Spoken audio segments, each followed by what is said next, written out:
Guys, we actually had a major problem this weekend. Snowy, our ball python, literally escaped and he was gone while me and the wife were away in Vermont on a little getaway vacation. And this is the one that actually found that Snowy was gone. She realized Snowy was gone. What did it feel like when you were, what did it feel like? I was sad and I didn't know where Snowy was. You didn't know where Snowy was and you were awfully sad and scared.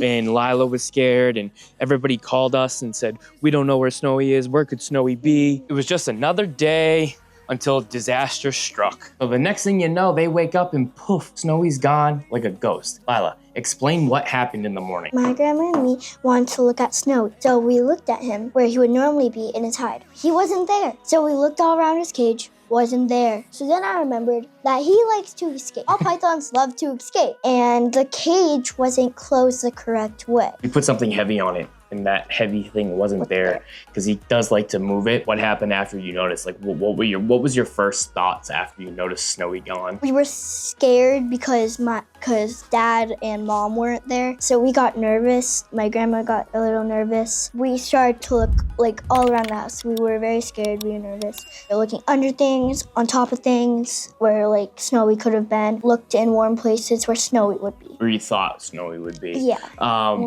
Who'd you guys call first? Who'd you guys text or call first? I'm pretty sure Grandma texted you and Mom, I'm pretty sure. No, everybody texted Mom first. Nobody wanted to text Dad. Yeah, we were kind of nervous he would be mad. So we texted Mom first. Now, I don't know if it was like intuition. I just couldn't fall asleep that night. Call it divine intervention or whatever you want to call it. I honestly couldn't go to bed and I finally fell asleep right around 3:30, 4 o'clock. Jessica wakes me up at 7:30 and says, hey, Snowy is missing. She's like, Grandma, my mom doesn't want to text you or she doesn't want you to be mad. My reptiles are my babies. My snakes are my babies. You know, I am drawn to reptiles. I am drawn to snakes. I'm drawn to scales. I let, my wife know, like, look, I'm not mad. He's a reptile. You can't control them. That's why they're in cages. You need to have precautions. And my immediate response was, hey, Lila, get the dang camera. Record this because this is crazy. Like, people need to see that even experienced reptile owners can still have these issues. And these issues are a good learning experience for you. It's a good learning experience for her. It's a good learning experience for us for when we go away. What steps do we need to take when we leave the house? Like, there's just all these other things that we need to take into consideration when we leave. And that's what happens when you have 10 animals. We have 3 snakes, 2 bearded dragons. So that's 5. 2 dogs. 4 cats. That's 7. That's 4 11. cats. That's 11 animals. Plus, we're getting another 3 snakes. Yeah. So when you have a house full of animals, 11 plus 3, 14 animals. Now that I texted Lila and said, hey, I'm not mad, just record. I gave her a game plan. I told her what to do. I told her what to look for. I told her, go upstairs in Captain's room. Yeah, get some old rat boxes, put them on top of the fireplace to warm them up, and then set them around like near the fridge, near the floor of his cage, corner near the bearded dragon's cage, and corner near the behind the couch. So Mom and Dad called me. I picked up. He kind of told me what to do. He wasn't mad or anything. He kind of made a bet or told me that he definitely thought he maybe would be behind the stove. Couldn't confirm that he was behind the stove. Jessica was like, why don't we have Rex sniff him out? Because Rex likes him. Loves him. Yeah. Loves him. He's so curious about him that Jessica was like, how about you have Snowy look for him? And I was a little hesitant. You have Snowy look for him? Have Rex look for him. Right? Have Rex look for Snowy. And I was a little hesitant. But at the same time, I'm like, you know what? We have all these animals. We might as well put them to use, right? They might be helpful. And I even said to Jessica and Lila, I was like, look, I will reevaluate my relationship with Rex if he finds my snake. Yes. Our snake. But I said I'd reevaluate my relationship with the cat. You guys let Rex out. Yep. And what did he do immediately? Well, it's kind of sniffing around. He looked for his pom-pom, obviously, because he loves his pom-poms. So I was like, okay, fine, I'll look for your pom-pom first. I'm like, Rex, I'm not giving them to you until you find Snowy. That would be your reward. So she told Rex, if you find Snowy, your reward is all the pom-poms for life.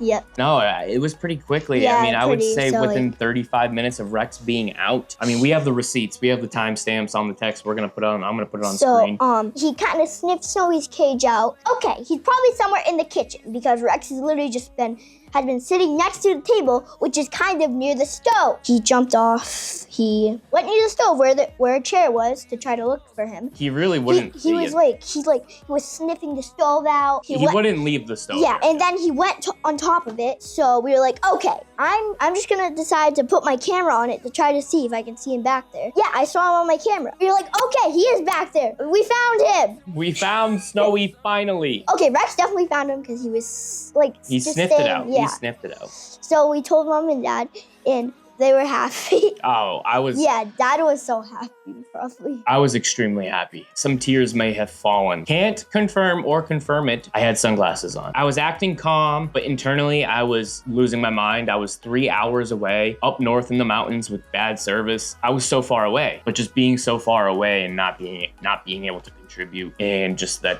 constant inner turmoil of is my snake okay? You know, Rex saved the day. Dad got home. What happened? What did Dad do the second he got home?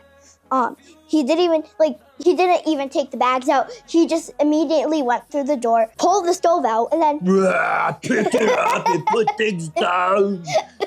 We moved everything out of the way. He got Snowy because he was at the bottom. He was so cold. I got him. Yeah. He was fine. He was still spunky. He was still like... He was just like very slow too. So slow. Second I got home, we put him back in his tank. I had to clean off some fuzz. And again, this happens to everybody. Don't think that this doesn't happen to experienced reptile owners. Don't think this hasn't happened to ball python owners, because ball pythons are experts at escaping. If you guys found this video fun, if you guys found this video helpful, this calmed you down about, oh no, I lost my reptile, or what if I lose my reptile, what's gonna happen? Please like, subscribe, comment, hit that bell so you never miss another one of our helpful videos. Every Tuesday, every Thursday, every Friday, every Sunday. Every Tuesday and Thursday is going to be a how-to video. How-to video, whether it's between bearded dragons, any reptile, any snake, anything. And then Friday, Fortnite challenges. We play Fortnite and we have our reptiles pick certain challenges for us or participate in the challenges. And then Sunday is our family vlog day. We may even be uploading every Monday now because this is the second Monday in a row that we've uploaded. Guys, make sure to like, subscribe to this video, share it with all your reptile friends. Until next time, deuces. Peace out.